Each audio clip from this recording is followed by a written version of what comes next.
I never thought I'd find myself writing about this. Not after 37 years of what I believed to be a happy, stable marriage. My life unraveled in the most unimaginable way. And if you're reading this, let me warn you. What I'm about to share might leave you as speechless as it left me. Susan and I had been married since our early 20s. We built a life together. A house, 2 wonderful kids, countless memories. I thought I knew her better than anyone else in the world. She was my rock, my partner, the love of my life. Or so I believed. That's what makes this story so hard to tell. It all started one evening, right after dinner. Nothing fancy, just one of those quiet nights you come to cherish after decades together. Susan had been acting a little off all day, but I didn't press her.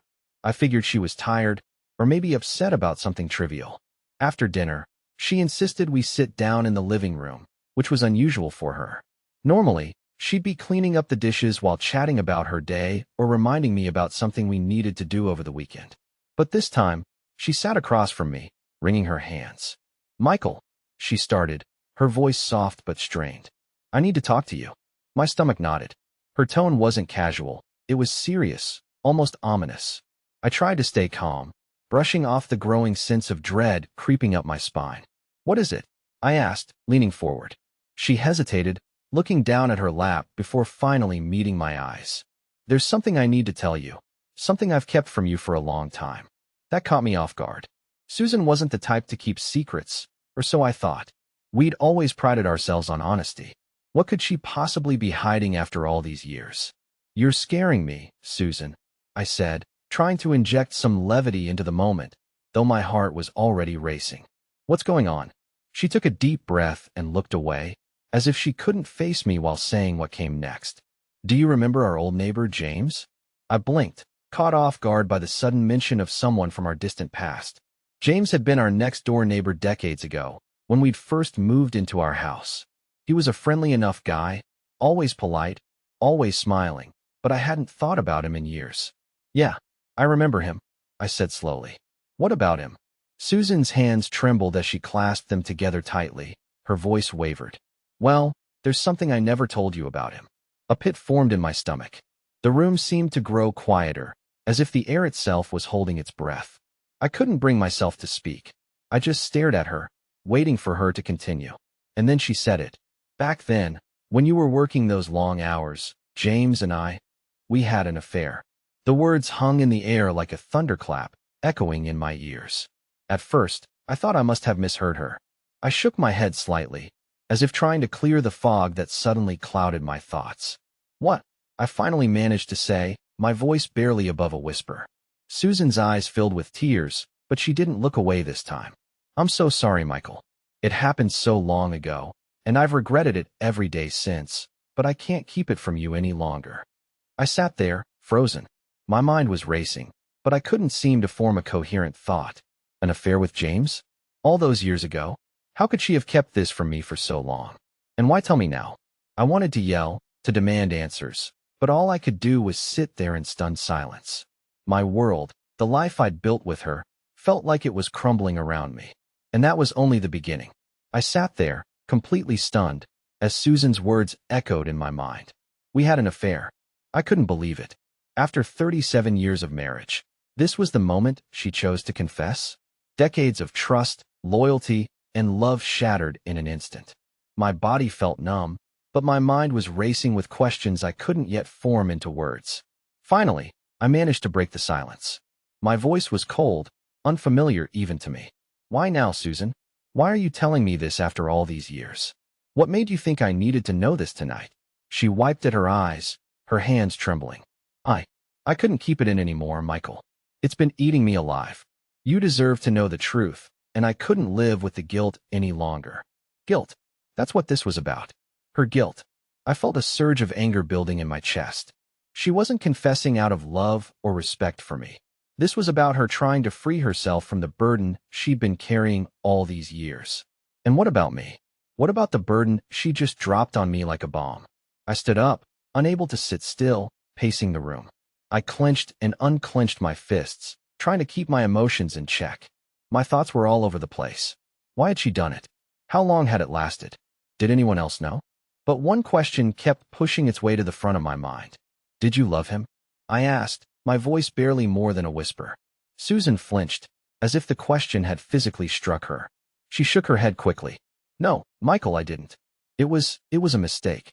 I was lonely, and you were working so much back then. It wasn't love. It was stupid and selfish. I turned to face her, my anger bubbling to the surface. A mistake? You don't accidentally trip and fall into someone else's bed, Susan. Don't you dare stand there and call it a mistake. You made a choice. Her tears were flowing freely now, but I wasn't moved by them, not this time. For once, I didn't care about how she felt. I wanted answers. How long did it last? I demanded, my voice sharper now. Susan hesitated, looking at the floor. A few months, she admitted quietly. A few months. I repeated, incredulous.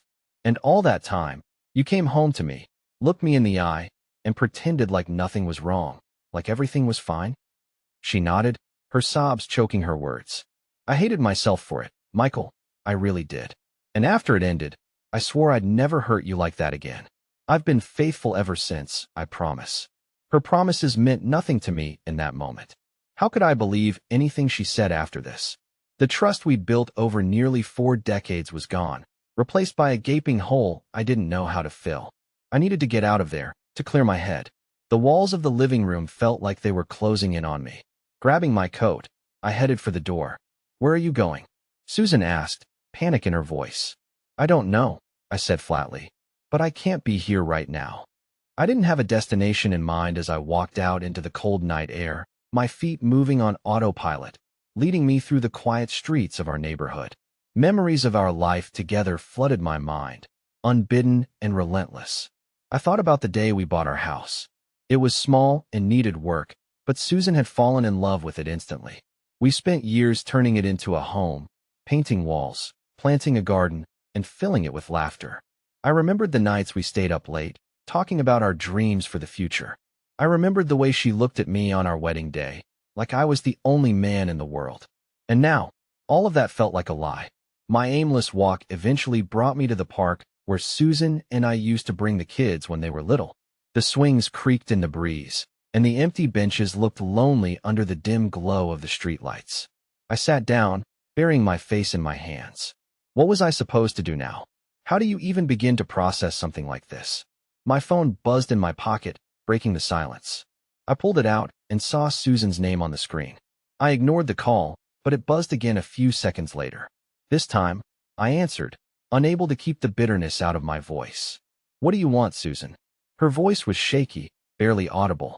Please come home, Michael. We need to talk. I wanted to scream at her, to tell her that talking wasn't going to fix this. But a part of me, maybe the part that still loved her, wanted answers. I wanted to know why she'd done it, how she could have betrayed me like that, and why she thought confessing now would somehow make things better. Fine, I said, hanging up before she could respond. As I walked back home, I felt like I was heading toward an unknown battle. I had no idea where this conversation would lead, but I knew one thing for sure. Life as I knew it would never be the same again. By the time I walked back into the house, the cold night air had done little to cool the storm brewing inside me. Susan was waiting in the living room, her eyes red and swollen from crying. She looked like a stranger to me, a woman I thought I knew better than anyone, now unrecognizable. I'm here, I said, my tone sharper than I intended. Talk. She flinched at my words, but nodded. Michael, I know I've hurt you. I can't take back what I did, but I want to explain. Explain what? I cut her off, my voice rising. Explain how you decided to betray me while I was working my ass off to provide for our family. Explain why you've spent decades lying to my face. Susan's tears started again, but I didn't care. I wasn't going to let her emotions distract me from the pain she'd caused. I sat down across from her, glaring, waiting for her to say something that could make any of this make sense. I was lonely, she said finally, her voice trembling. You were always working late. I felt invisible, like I didn't matter anymore.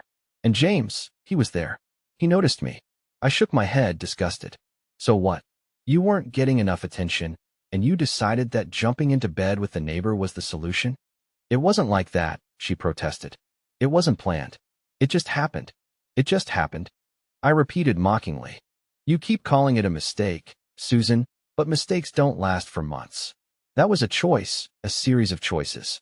Don't insult me by pretending otherwise. She fell silent, her head hanging low. For a moment, I thought she might finally admit that I was right, that there was no excuse for what she'd done. But then she said something that made my blood run cold. I ended it because I found out he was seeing someone else, she whispered. My heart stopped. What? She looked up at me, her face pale. James, he wasn't faithful to me either. I thought I meant something to him, but I was just another fling. That's why I ended it. Her words hit me like a second betrayal. Not only had she cheated on me, but she'd ended the affair not out of guilt or love for me, but because the other man had betrayed her. The irony was sickening. So let me get this straight, I said, my voice shaking with anger. You didn't stop because you realized it was wrong. You stopped because he moved on to someone else. Do you have any idea how that sounds? She buried her face in her hands, sobbing uncontrollably. I was stupid, Michael. I was selfish and stupid, and I ruined everything. Her confession didn't bring me any relief. If anything, it only made me angrier. How many years had I spent believing we had a perfect marriage, only to find out it was built on lies? How many times had I defended her, trusted her, loved her, while she kept this secret? I gave you everything, Susan, I said, my voice breaking.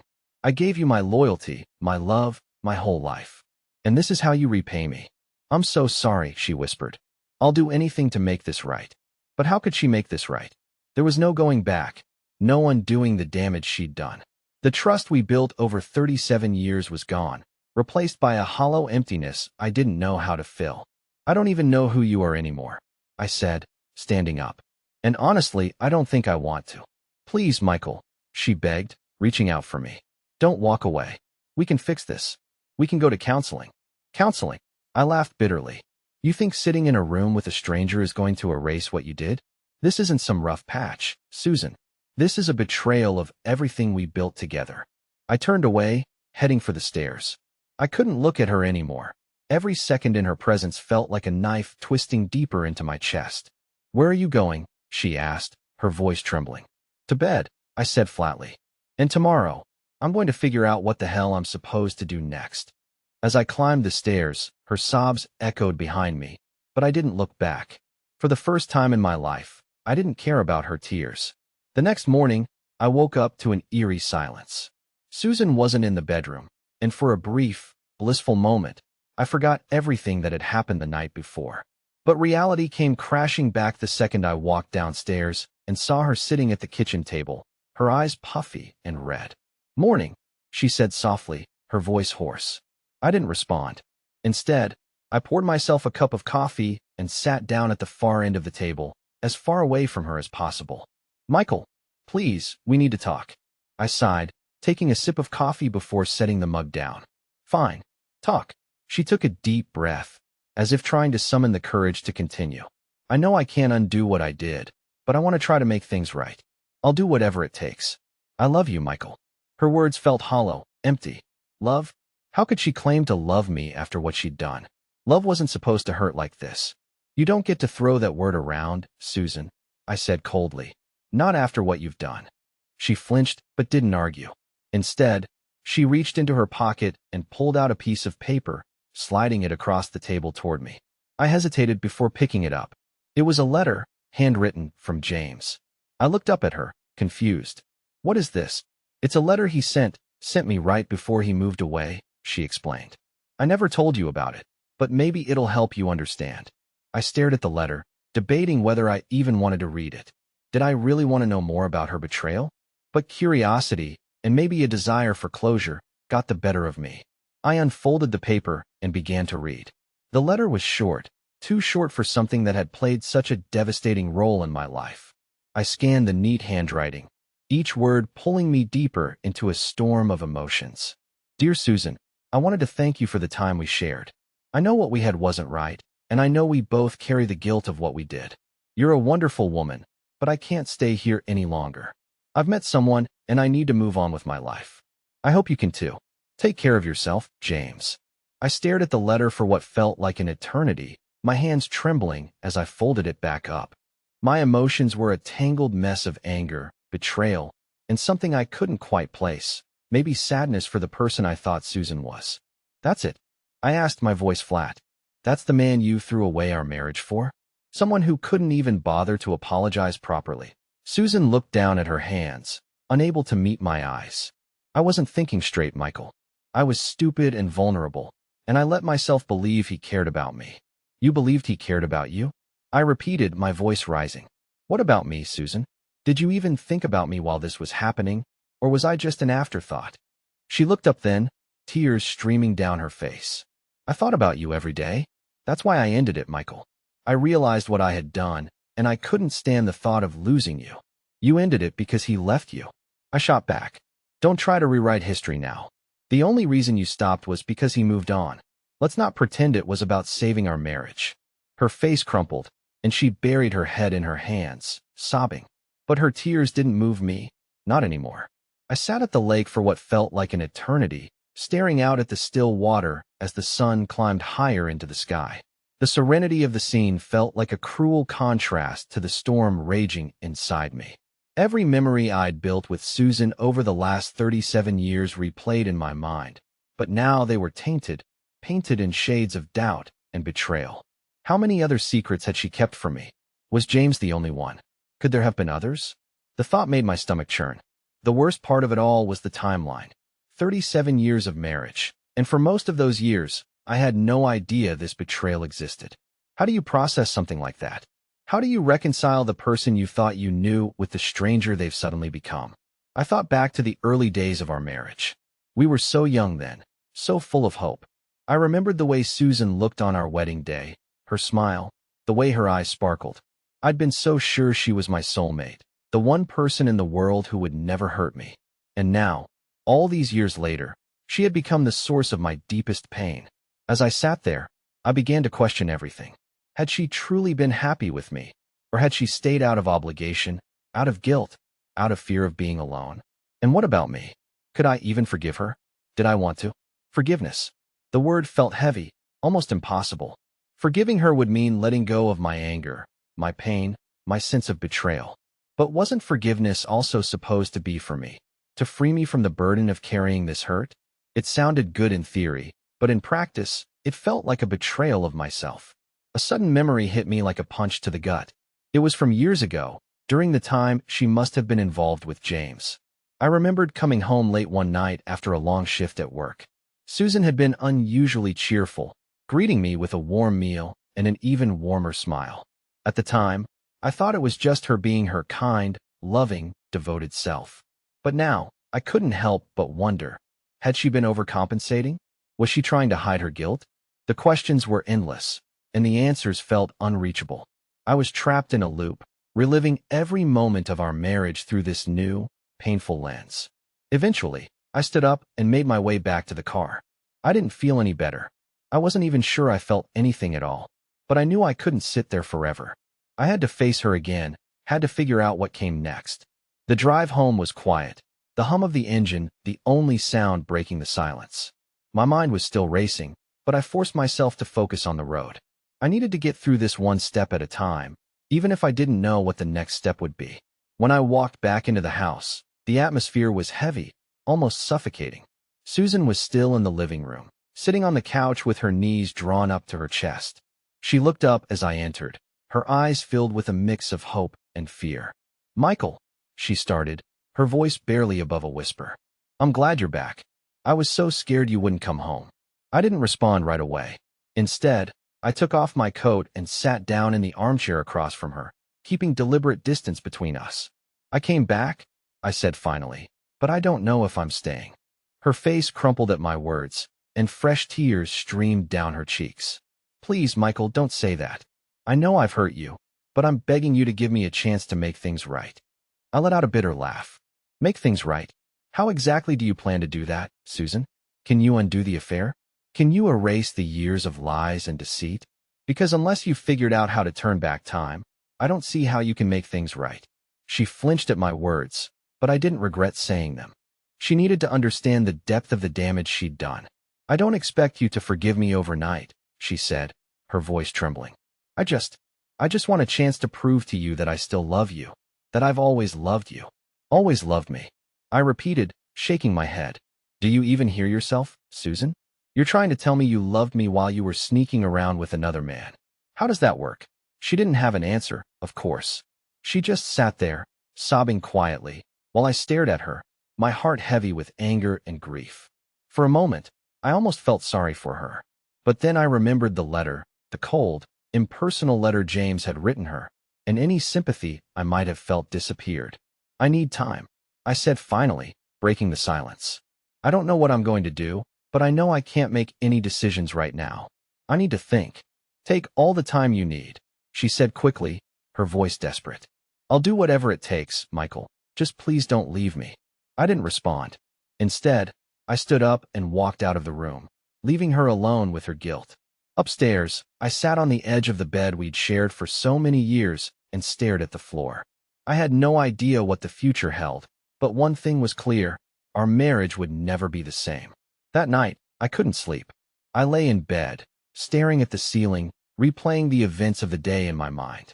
Susan was downstairs, and the silence between us felt like a physical barrier. I didn't know if we could rebuild what had been broken, or if it was even worth trying. All I knew was that I couldn't live like this, trapped in a marriage filled with pain and resentment. As the first light of dawn filtered through the curtains, I made a decision. I needed to take control of my life again. Whether that meant fighting for our marriage or walking away for good, I wasn't sure yet. But one way or another, I was going to find a way to move forward. I got out of bed and began packing a bag. It wasn't much, just enough clothes for a few days and some essentials. When I went downstairs, Susan was still awake, sitting at the kitchen table with a cup of untouched coffee in front of her. "Michael," she said, her voice tentative, "what are you doing?" "I need space," I said simply. "I'm going to stay at a hotel for a few days. I need time to think." Her face crumpled, but she didn't argue. "I understand," she said quietly. "Just please come back. I'll be here waiting for you." I didn't respond. Instead, I grabbed my bag and walked out the door, unsure of what the future held, but determined to find some kind of peace, whether it was with or without her.